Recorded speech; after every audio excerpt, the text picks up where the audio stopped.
The Empire State, one of the most lived-in states in the entire American Union, birthed back in the days of the 13 colonies.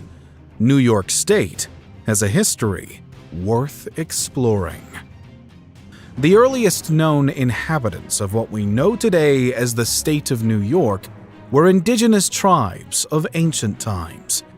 Estimated to have made their home in the area all the way back around 10,000 BC, Native Americans spent centuries within New York's boundaries, and additional tribes, such as the Iroquois, would migrate from surrounding regions to join them.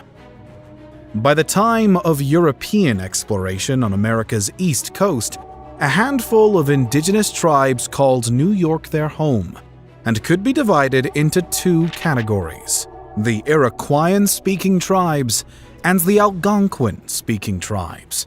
The former grouping included tribes such as the Seneca, Mohawk, Oneida, Onondaga, and Cayuga, while the latter described others like the Lenni Lenape, Mohegan, and Wappinger tribes. The indigenous populations of this region had developed quite sophisticated systems of economy, farming, and culture, as well as a significant alliance deemed the Iroquoian Confederacy. None of this, however, mattered much to the Europeans when they foreseeably made their way to the eastern coast of the New World. There were two explorers who first stumbled across the New York lands, but can't be credited with doing much upon their arrival. In 1524, a French-employed Italian explorer by the name of Giovanni da Verrazzano was sailing along the Atlantic when he found himself in what we know today as the New York Harbor, and eventually modern-day Manhattan.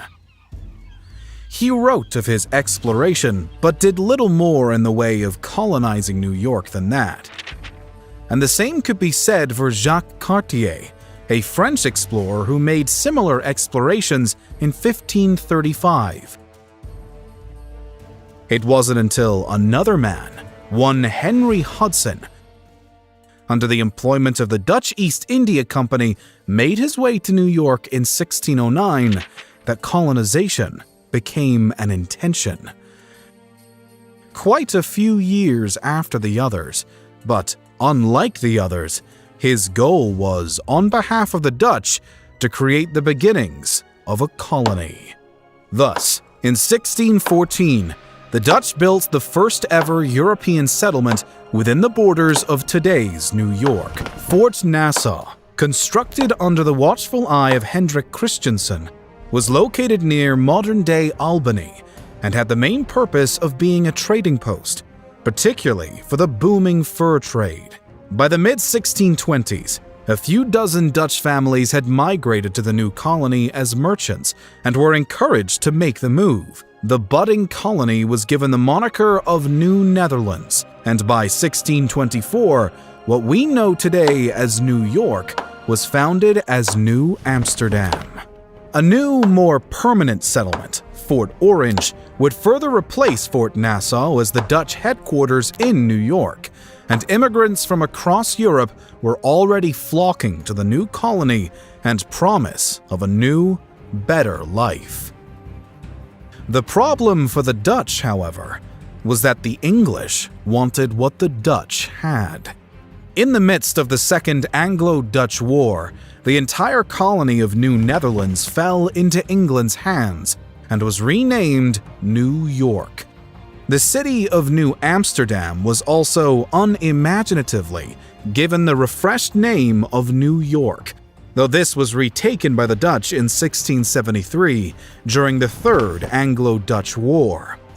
Instead of restoring the city's old name, the Dutch called it New Orange for a year, until they lost it to the English again. One city aside, though, the colony now named New York was still growing under its new ownership. When the English had taken over, the settlement hosted an estimated maximum of 8,000 residents. Roughly a century later, it would be home to around 168,000. As was the case at the start, Many Europeans fled their homelands for the New World as a result of famine, religious persecution, economic woes, or other troubles in their homeland. Some were simply looking for new opportunities and a better chance at a good life. New York's economy was quite a success, agriculture being a particularly important factor. The colonists were doing quite well, and many grew to tolerate their indigenous neighbors, but others didn't. The French, who had their own colonial ambitions in the surrounding area, had sponsored multiple Catholic missions that extended into the borders of today's New York. Religious and merchant endeavors led them into direct conflict with the British, but it also led them to form some important friendships with native tribes. Tensions eventually boiled over into the French and Indian War, which saw the indigenous fight alongside both the Brits and the French, and an eventual British victory leading to the loss of France's territory on New York soil in 1763. But as the idea of independence from the British began to swirl around America's 13 colonies, one could feel the vibrations of war rattling the air already. With the controversial Stamp Act of 1763, New York shot to the forefront of the independence movement in the colonies with the help of the Sons of Liberty. Despite some New Yorkers opposing the idea of breaking free from their British overlords, there was little to do to stop the downward spiral now. War was on the horizon. One could only hope it would go smoothly. Almost 1/3 of every battle fought in the American Revolution was done so on New York's battered ground.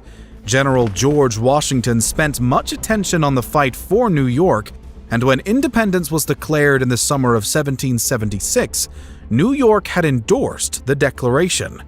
Although the British would hold New York City captive for the entirety of the war, the locals fought hard to free their territory in its entirety nonetheless. When the war finally ended and all of New York was restored to the Americans, the recaptured city of NYC would serve a short term as the capital of the nation, after New York State would be the 11th to ratify the new United States Constitution. The 1777 Constitution of New York had, in fact, served as quite an inspiration for the federal Constitution in 1788. Similarly, New York City was the capital of the state, not just the country, off and on until 1797, when New Yorkers shifted their metropolis to Albany. Many of America's important moments throughout history took place in New York. The Bill of Rights was written up in the state's borders.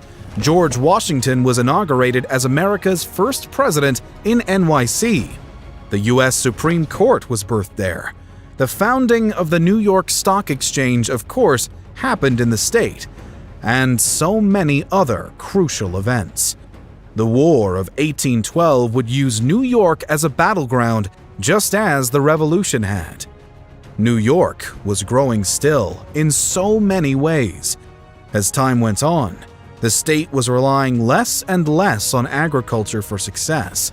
New transportation creations involving steamboats and trains made New York a convenient place for travel, and the opening of the Erie Canal added another boost of attraction. Natives at this time were now secluded to a dozen reservations, whilst others had been sent into exile or died for their decision to support the British in the Revolutionary War. Alongside these reservations sat a growing list of towns, businesses, schools, farms, churches, theaters, athletics, and a building mood of abolitionism. By the mid-19th century, the governor of New York, William H. Seward, worked with the state's legislature to protect and expand the rights of both runaway slaves and free blacks within the state. The state, though hosting some hesitant Democrats, thus quickly joins the efforts of Abraham Lincoln with the outbreak of the Civil War. and New York ultimately would supply more manpower than any other northern state for the fighting effort. Quite unlike the Revolutionary War, however, not a single battle broke out on New York soil. There was, however, significant unrest from the locals in 1863, when the Union pushed forth a draft law that required all male citizens between the ages of 20 and 35 and single males up to the age of 45 to be eligible for a draft. You could pay your way out of the conscription, but not every New Yorker could afford that. Mid-July saw an outbreak of massive and rather violent protests deemed the draft riots across NYC. These demonstrations were led predominantly by ethnic Irish New Yorkers and often targeted Black Americans and their communities, causing a notable exodus of the latter from certain areas. The unrest fizzled out when the North opted to allow some Black Americans to fight in their own regiments, calming fears from European Americans that the draft was taking their own jobs away and giving them to the free Black men. With the war's end, then came more immigration and more freedom for Black New Yorkers. A large portion still of New York's growing population was European, with many immigrants coming from Germany, Italy, Ireland, and Eastern Europe. But there was also a curious number of Chinese immigrants arriving around 1850. New York was becoming increasingly diverse and exceedingly prosperous as a state, with more workers flooding in. By the turn of the 20th century, the population of New York State had exceeded 7 million. These millions of New Yorkers would see the events of the 1900s, from the World Wars and the Great Depression to the start of the modern era. Today, New York remains one of the most populous states in the U.S. and one of the nation's most popular tourist attractions.